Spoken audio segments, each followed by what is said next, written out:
로마서 9장 14절에서 18절 말씀입니다. 왜 나를 선택하셨습니까? 자, 우리 다 같이 하나님의 말씀 듣겠습니다. 그런즉 우리가 무슨 말을 하리요? 하나님께 불의가 있느냐? 그럴 수 없느니라. 모세에게 이르시되 내가 궁휼히 여길 자를 궁휼히 여기고 불쌍히 여길 자를 불쌍히 여기리라. 그런즉 원하는 자로 말미암음도 아니요 다른 박질하는 자로 말미암음도 아니요 오직 긍휼히 여기시는 하나님으로 말미암음이니라. 성경이 바로에게 이르시되 내가 이 일을 위하여 너를 세웠으니 곧 너로 말미암아 내 능력을 보이고 내 이름이 온 땅에 전파되게 하려 함이라 하셨으니 그런즉 하나님께서 하고자 하시는 자를 긍휼히 여기시고 하고자 하시는 자를 완악하게 하시느니라. 자, 오늘 왜 나를 선택하셨습니까? 라는 제목으로 우리 하나님 말씀을 나눌 건데요. 우리 지난 시간에 자신을 쫓아다니며 모함하고 또한 바울을 죽이려고 했던 유대인들, 이스라엘 백성들, 그들을 내가 사랑할 수밖에 없음을 성경을 통해서, 그러니까 그런 질문과 생각이 났을 때 사도 바울은 그 생각과 자기의 의문을 그냥 확 받아들이는 것이 아니라 말씀을 통해서 그 근거를 찾아냅니다. 근데 그 말씀의 근거가 뭐냐면 우리가 그 백성들이 아브람, 이삭, 야곱 이처럼 하나님께서 선택을 하셔서 지금 그 백성이 자기 바울 눈앞에 있다라는 거죠. 그러니까 하나님이 선택해서 있는 그 백성을 내가 어떻게 그들을 미워하고 그들을 내가 멸시할 수 있겠느냐 이거예요. 하나님도 사랑하시는 사람들인데, 그러면서 바울이 나도 그래서 그들을 나를 죽이려고 했던 사람이지만 나를 모함하려고 했던 사람들이지만 나는 그를 사랑한다 이렇게 말을 하고 있습니다. 그러니까 사도 바울은요, 그러니까 모든 삶 자체가 생각하는 것, 행동하는 것이 그때도 말씀드렸지만 이 몸이 정말 말씀에 체질화되어 있는 사람이에요. 그러니까 생각나면 그때 생각하고 그러다가 또 세상적인 일을 하다가 또 생각나면 하나님 생각하고 이것이 아니라는 거죠. 그러니까 정말로 24시간 매일매일 순간순간이 하나님만 생각하는 그런 바울이었다라는 거죠. 그러니 바울이 그렇게 쓰임 받는 거고, 그런 바울을 하나님이 사용하셔서 성경의 신약 성경의 절반을 기록하게 하신다는 건 이건 너무도 당연한 거예요. 또 한 가지 분명한 것은 뭐냐면 여러분, 그 사도 바울은요 이 말씀을 정확히 알고 있던 사람이에요. 요한복음 6장 24절인데요. 한번 읽어보겠습니다. 내 아버지의 뜻은 아들을 보고 믿는 자마다 영생을 얻는 이것이니 마지막 날에 내가 이를 다시 살리리라 하시니라. 뭐예요? 하나님의 뜻은 뭐냐면 모든 사람이 하나님을 통해서 구원받는 거예요. 그거를 이 바울이 알았다는 거예요. 그러니까 하나님의 마음은 모든 백성이 구원받기를 원하는 그 마음이 있다는 거죠. 그러니까 그 마음을 알고 사도 바울은 자기 앞에 있는 이 이스라엘 백성들, 자기를 죽이려고 했던 백성들, 원수와 같은 이들을 내가 사랑해서 그 하나님이 쓰시고자 하는 도구에 내가 쓰임받기를 원하는 그런 마음이 이 바울에게 있다는 겁니다. 그리고요, 또 이 바울이 한 번 더 그러면 어떤 마음이 드냐면은, 자, 이 말씀을 한번 보셔요.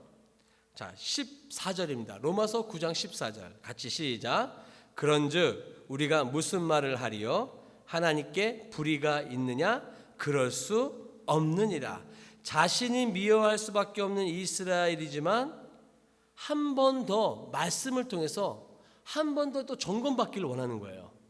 이게 정말 그냥 내 생각인지, 그냥 내 마음인지, 내 감정적인 건지, 이걸 다시 한번 말씀을 통해서 체크하고 싶은 거예요. 그러니까 여러분, 우리가 신앙생활을 할 때 감정을 뭐 완전히 우리가 차단할 필요는 없겠지만은 우리가 신앙생활을 할 때 이 감정으로 신앙생활을 하는 게 참 많습니다. 참 많습니다. 그 감정에 따라서 우리가 신앙생활을 하면서 뭐 흔히 말하는 찬양할 때 눈물 흘리고 뭐 근데 말씀을 듣다 막 가슴이 뜨거워지고 뭐 당연히 그런 거 있죠. 당연히 있어요. 근데 그 감정은요, 여러분 어때요? 지속됩니까? 그렇지가 않아요. 그 순간에 뜨거워졌지. 그러고 나서 바로 밖에 나가다가 가끔씩 뭐 주차장 가다 막 바로 싸우고, 뭐 우리 교회 같은 경우에 나가면 또 엘리베이터가 또 그렇게 금방 오지도 않잖아요.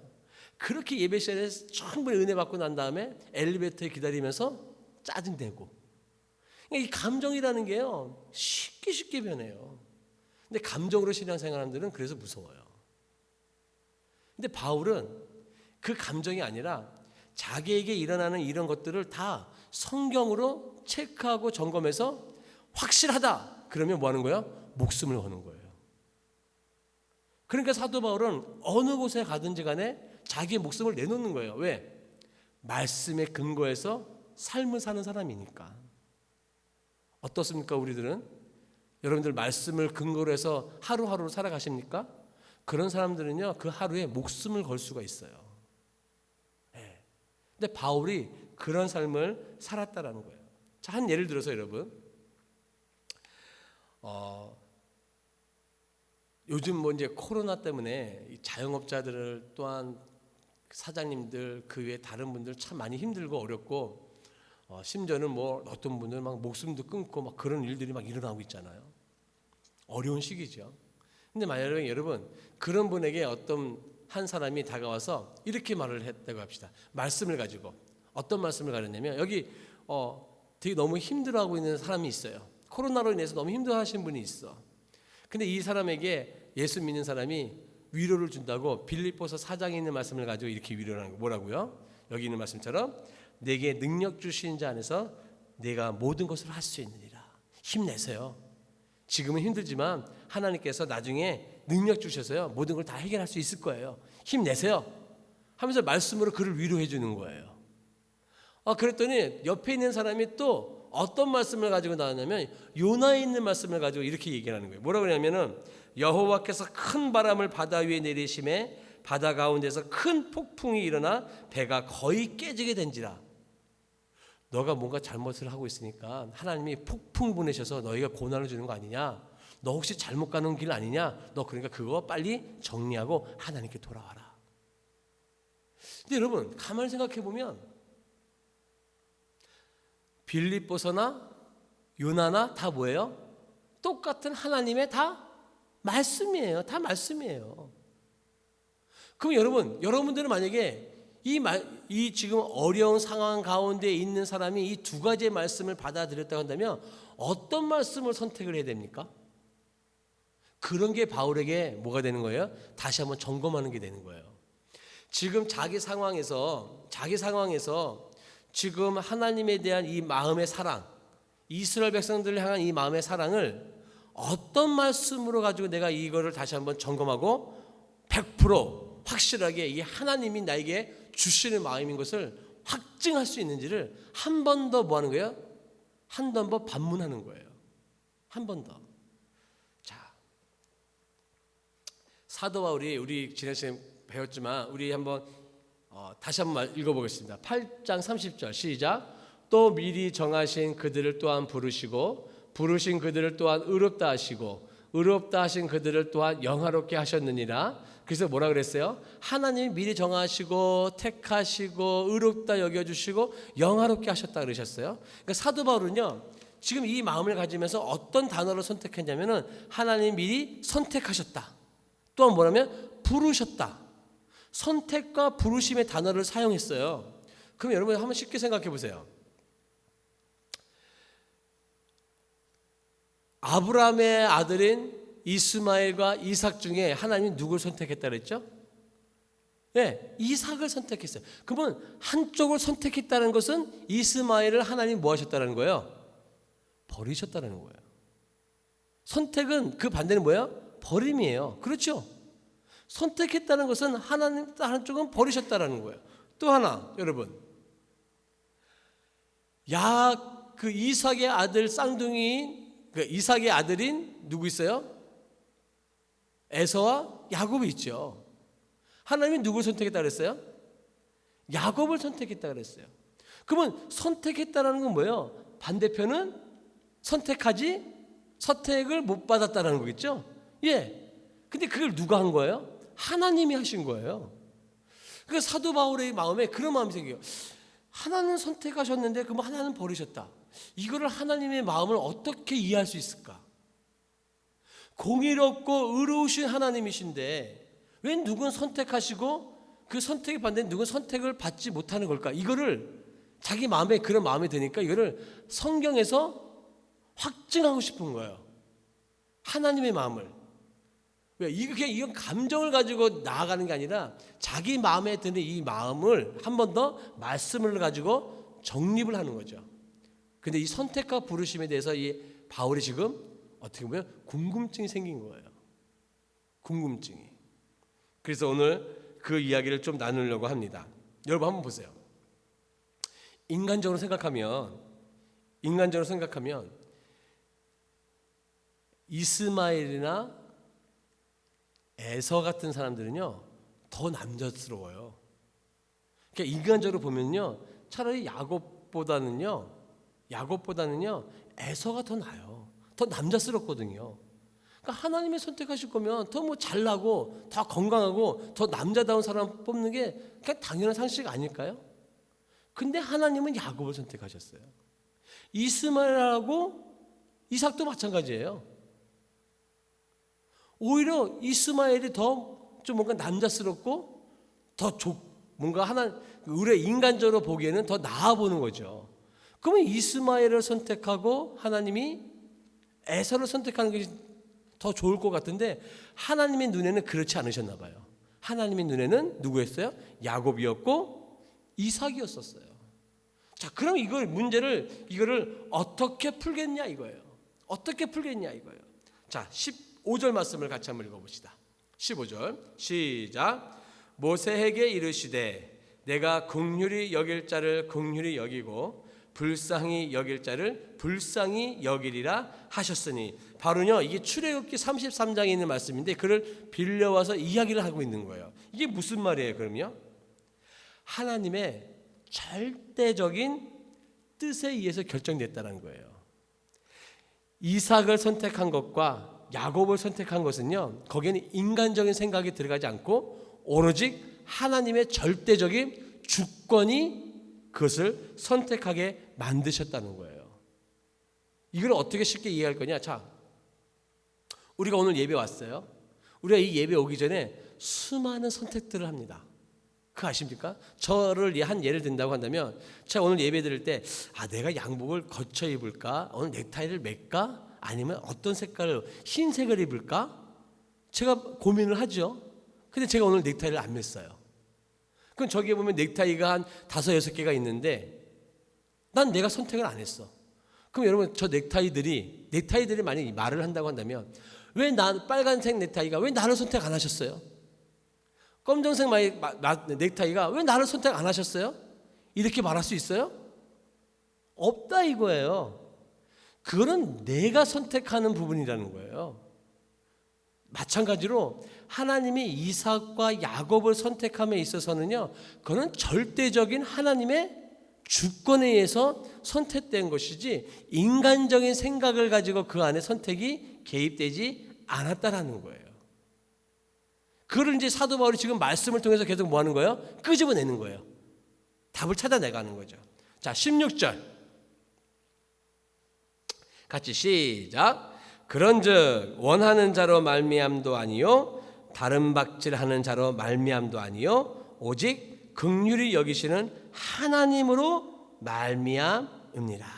그러니까 여기 보니까 뭐예요? 원하는 자, 사람이 원하는 대로 의지와 노력을 가지고 선택하는 것이 아니라 오로지 긍휼, 불쌍히 여기시는 하나님으로만 뭐 한다는 거예요? 절대적인 주권에 의해서 선택되었다라는 거예요. 누가? 아브라함, 이삭, 야곱, 다윗 이런 사람들이 절대적인 하나님의 주권에 의해서. 한번 쉽게 얘기해서 예수님이 12제자를 선택하셨을 때도 여러분 12제자들의 삶이요 다른 사람들하고 비교했을 때 그렇게 좋은 삶이 아닙니다. 지식도 마찬가지고. 아니 거기 이스라엘에 12제자보다도 더 잘난 사람들이 얼마나 많았겠어요. 그럼 인간적인 생각으로는 하나님의 일을 함에 있어서는 뭔가 더 뛰어나고 뭔가 재력도 있고 이런 사람들이 선택받아서 더 열심히 해야 되는 게 당연한 것 같은데 하나님은 그러지 않으셨어요. 예수님은 그러지 않으셨어요. 12제자 갈릴리의 가난한 마을에서 살고 있는 그 어부들을 하나님이 선택하셨다는 거예요. 세상으로부터 욕먹고 세상으로부터 손가락질 받고 있는 세리를 선택하셨다는 거예요. 그거를 우리가 왜요? 라고 말할 수가 없다라는 거예요. 왜요? 그거는 하나님의 절대적인 주권에 의해서 선택함을 받았기 때문에 그래요. 그러니까 이 말씀에 뭐라는 거예요? 원하는 자의 말미암도 아니고 다른 박질하는 자로 말미암도 아니라 이거는 오로지 하나님으로만 말미암이니라. 이게 지금 조금씩 사도 바울이 그 답을 찾아가고 있는 거예요. 자, 그러면서 이 사도 바울이요, 두 인물을 예화를 들고 있어요. 그게 누구냐? 모세와 함께 싸움을 했던 바로의 왕이에요. 자, 근데 여러분 한번 보세요. 자, 로마서 먼저 9장 17절을 먼저 같이 한번 보겠습니다. 17절 18절 시작. 성령이 바로에게 이르시되 내가 이 일을 위하여 너를 세웠으니 곧 너로 말미암아 내 능력을 보이고 내 이름이 온 땅에 전파되게 하려 함이라 하셨으니 그런즉 하나님께서 거하고자 하시는 자를 긍휼히 여기시고 하고자 하시는 자를 완악하게 하시느니라. 그러니까 사도 바울이 그 출애굽에 있었던 모세와 바론의 이야기를 끄집어서 자기가 다시 한번 반박하고 있는 이 선택과 부르심에 대해서 다시 한번 더 확증을 하기 위해서 모세와 바론을 지금 이야기를 끄집어내는 거예요. 자, 여러분 우리나라 일제 강점기 시대 때 정말 목숨을 바쳐서 나라를 위해서 독립을 원했던, 지금 저 사진에 보이는 여러분들 보시기에는 누굴 거예요? 왼쪽에 계신 분 안창호 독립운동가시잖아요. 그런 분들도 있습니다. 그렇죠?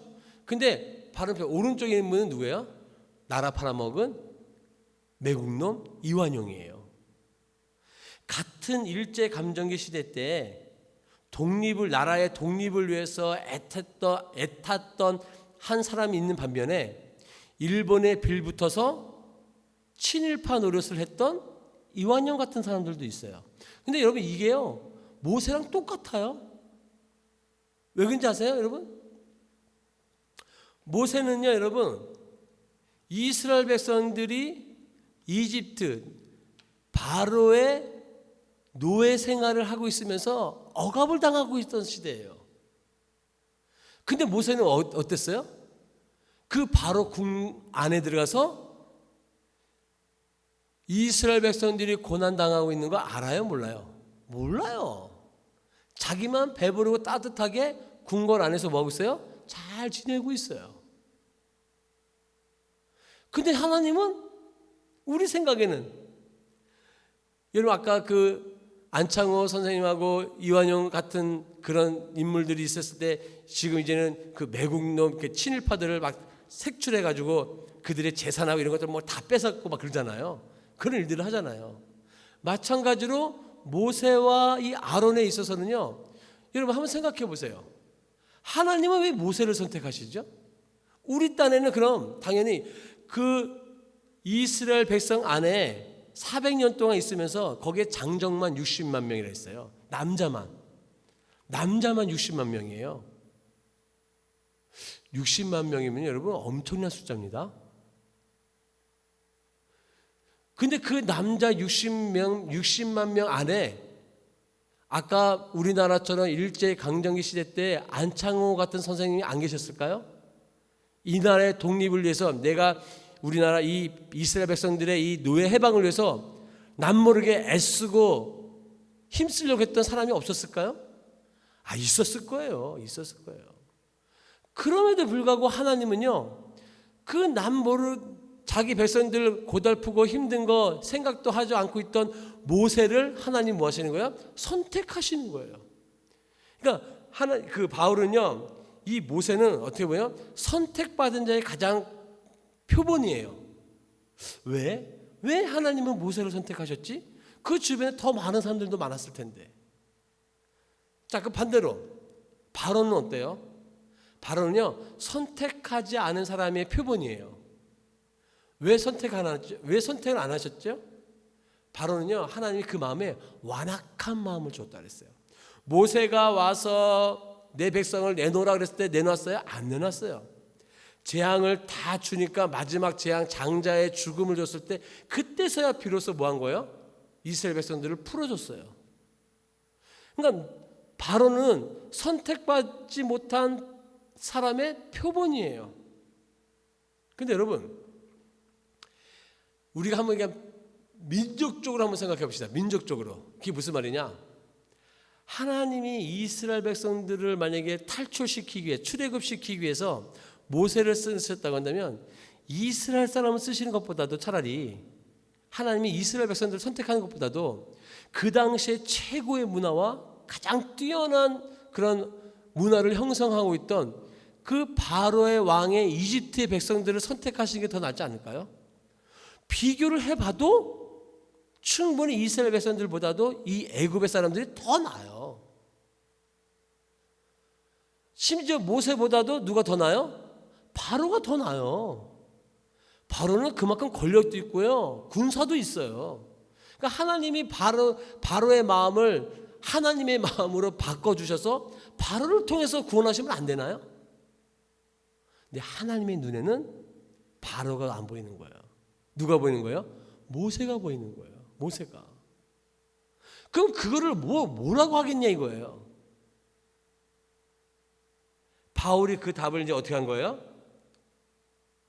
네, 찾은 거예요. 그 성경의 출애굽의 이야기를 쭉 하다 보니까 갑자기 누가 생각나는 거예요? 머리에 땡 하고 맞히는 게 자기 자신이 생각나는 거예요. 왜요? 보세요. 이 바울도요, 어떻게 보면은 이 바로의 왕과 같은 사람이에요. 이스마엘과 같은 사람이고 에서와 같은 사람이었어요. 심지어는 바울은 예수 믿는 사람을 잡아다가 죽이기도 하고 감옥에 보내기도 했던 사람이에요. 근데 이 바울이 그 더 큰 일들을 하기 위해서 다마스커스로 가는 그 길에, 여정에 바울 말고도, 그런 인물들 말고, 진짜 매국노 같은 그런 바울 말고, 그 당시에 예수님의 제자에 더 멋있는, 이제 막 성령 충만했던 막 베드로도 있고 막 그러잖아요. 요한도 있고 더 멋있는 제자들이 많았을 텐데 왜 굳이 하나님은 그 예수 믿는 사람들 잡아다가 감옥에 가두던 그 바울을 왜 선택하셨을까? 그러니까 바울이 자기가 성경의 말씀을 근거로 쭉 모세와 이 바로의 이야기를 찾다 보니까 자기를 생각하니까요, 이해가 되는 거예요. 이거는 인간의 어떤 의지와 생각을 가지고 선택되는 부분이 아니구나. 하나님이 나를 부르시고 선택하는 것은 전적인 하나님의 주권이구나. 그게 아주 그냥 파도에 민물듯이 확 자기를 치고 들어오니까 이제는 말씀이 뭐가 되는 거예요? 확실해진 거예요. 확실해지는 거예요. 그때서부터 바울이요, 목숨 걸고 복음 전하는 거예요. 하나님, 나를 이렇게 부르셨으니 이제는 저 이스라엘 백성들, 나를 위해서 나를 향해 돌을 던지고 나를 죽이려고 했던 저 백성들, 하나님, 저들을 구원받기 위해서 나를 도구 삼아 주시옵소서. 제가 목숨 걸고 전하겠습니다. 하나님이 다시 부르시는 거예요. 그래, 내가 너를 사용하겠다. 그러시는 거예요. 오늘날 우리 어때요? 우리도 바울보다 나은 게 있나요? 그렇지 않죠. 다 똑같은 인물이지. 그럼에도 불구하고 하나님은요, 그 수많은 인구들 가운데 우리 장로님 또한 저 여러분들을 하나님이 선택하셨어요. 그 선택은 어떤 선택이라? 정말 하나님의 계획하심과 치밀하심에 선택하신 거라는 거죠. 그러니까 여러분, 긍지를 가져야 돼요. 이게 긍지가 잘못되면은 그 선민 의식을 가지고 있는 이스라엘 백성들은 잘못될 수 있지만, 그런 긍지가 아니라, 야, 너는 선택받지 못했어. 나는 하나님이 선택했어. 나 하나님 많이 사랑하시잖아. 너는 사랑도 안 해. 이게 아니라, 그렇게 되면 또 바리새인 되고 유대인들이 되는 거예요. 그게 아니라, 나를 그렇게 사랑해 주셨으니, 나를 그렇게 선택해 주셨으니 나는 이제 뭐 하겠다는 거예요? 선택받지 못했던 저 백성들을 위해서 하나님 나를 뭐해야 되나 사용하여 주시옵소서. 사용하여 주시옵소서. 그래서 여러분 우리 이제 말씀을 마치겠는데 부르심에는요 두 번의 두 부르심이 있어요. 첫 번째 부르심은 뭐예요? 지금 우리가 다 하나님 앞에 이렇게 부르심인 거예요. 다 부르심을 받았죠. 근데 많은 그리스도인들이요 여기서 그냥 멈춰버려요. 그냥 그 부르심의 끝 감사로 끝내버려요. 아니요. 한 번 부르셨으면 또 한 번 하나님의 부르심을 달라고. 그 뭐예요? 하나님 나를 사용해 달라고. 하나님의 도구 사용해 달라고. 그 하나님의 도구 사용을 위해서 뭐 해야 되는 거예요, 여러분? 신실하고 거룩하고 진실하게 삶을 뭐 해야 돼요? 살아가야 돼요. 그래야지 하나님이 그런 사람을 뭐 하시는 거예요? 한 번 더 부르셔서 하나님의 도구로 사용하시는 거예요. 그냥 나 하나님 부르심 받고 다 끝 이렇게 끝나면요 뭐 당연히 구원받고 천국 가겠지만 여러분 하나님 앞에 섰을 때 뭐라고 말하지 아시겠어요? 하나님은 반드시 샘하시는 하나님이시라 그랬는데 하나님 앞에 도구 되어서 바울처럼 이제 나를 그렇게 사랑해 주셨으니 이제 내가 목숨 걸고 그 말씀에 근거해서 나도 저 사람을 사랑하면서 하나님 도구 사용되게 하여 주시옵소서. 이 믿음이 우리에게 있어야 되는 거예요, 여러분. 아멘. 네, 이 믿음 가지고 우리가 살아가야 되는 거예요. 그러니까 바울이 그것을 우리에게 이야기를 해주고 싶은 거예요. 내가 그렇게 은혜 받고 살고 살았으니 너희들도 그렇게 가기를 원한다. 이 마음이 있는 거죠. 이제 나를 하나님 불러주셔서 그 과정 가운데 훈련이 되는 그런 과정들이 있겠죠. 그냥 하나님 막 사용하시지는 않죠. 바울도 그런 과정을 지켰고 바울은요 하나님 앞에 쓰임받기 위해서 13년이라는 생활을요 집에서 아무도 모르는 상황 가운데서 보냈었어요. 모세는요 40년이에요. 우리는요 내가 만약에 모세처럼 바울처럼 사용되기를 원한다고 한다면 우리도 하나님이 그렇게 훈련시키실 것이라는 하나님을 믿어야 돼요. 하나님 내가 그렇게 도구되게 하여 주시옵소서. 내게 어떤 상황을 주신다 하더라도 내가 그 모든 상황에 순종하며 나아가겠습니다. 나를 정강같이 하게 하여 주시고 오직 그 길을 주님만이 아시오니 그 길 순종하며 가겠습니다. 우리 그런 마음으로 우리 찬양하시고 자유롭게 기도하시고 들어가도록 하겠습니다. 같이 찬양합시다. 주가 보이신 생명의 길, 주가 보이신 생명의 길, 나 주님과 함께 상한 마음을 들이며 주님 앞에 나아가리. 나의 의로움이 되신 주 그 이름 예수, 나의 길이 되신 이름 예수. 한 번 더. 주가 보이신 생명의 길, 나 주님과 함께 상한 마음을 들이며 주님 앞에 나아가리. 나의 의로움이 되신 주 그 이름 예수, 나의 길이 되신 이름 예수.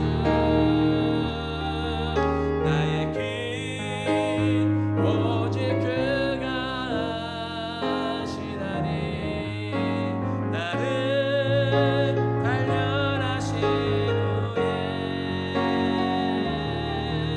내가 정금같이 나오리이다. 나의 길 오직 그가 하시나니 나의 길 오직 그가 하시나니 나를 단련하신 후에 내가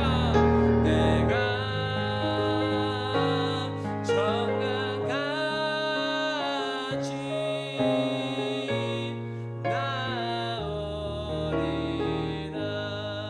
나오리라. 오늘 말씀을 기억하시면서 하나님, 내가 하나님 앞에 그렇게 쓰임받을 수 있도록 인도해 주시고 제가 결단하겠습니다. 하나님, 주님께서 나를 그렇게 귀하게 선택해 주시고 나를 이곳에 불러주셨는데 주님을 위해서 귀한 도구 되기 원합니다. 하나님의 선택의 그 길에 내가 순종하며 가게 하여 주시옵소서. 우리 그런 마음으로 같이 우리 주여 한번 외치고 같이 통성으로 기도하면서 자유롭게 기도하겠습니다. 주여.